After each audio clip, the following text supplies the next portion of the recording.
uyangixolela khuluma nazo umuntu uzeplatro wazinyama ngamadolo ngoba iguqela amasoko sifule ngesiphuza uphuza umbako phakathi ngakodwa kwama ngisaphuza khona emalayini Kojamani madoda hlele gojeme phezu kwesibaza amanye amadoda ngazinene Kojamani inkwezini Shaya ngoma kwaphefezela indevu endodeni kungenamo Uthini soba ncane Uyonala nenhliziyo yamthala wazi uyilungisa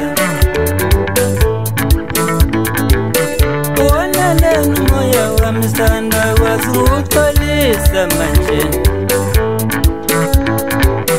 Uyonala nomoya wami wena wazi uyilungisa Manje mina kufanele ngikhalise nyolesi Manje mina kufanele ngihlale nginencindezi Talungenzani Manje mina kufanele ngihlale ngine-stress Yindaba Uwonele nomoya wami sithanda wazi ukuxolisa wena Khuluma nazo madoda sobancane umnikazi walezinto abacabanga ukuthi ngezabo khona phansi lapho kwazimnyama ngamadolo ngoba iguqela amasoka zongododa mphuma ngesokunxele ngokuza phansi emathobeni madoda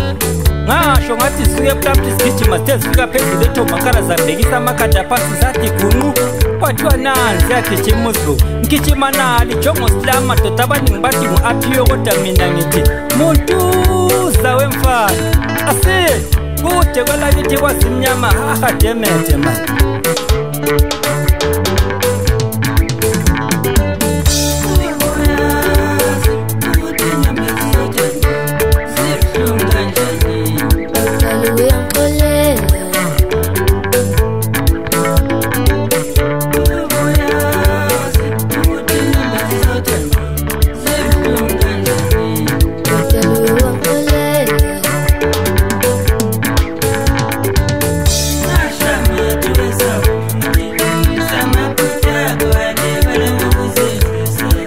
Tuyazenzisa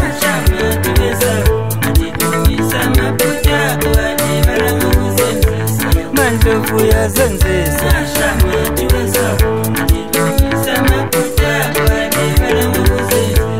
Mandelu yazenzisa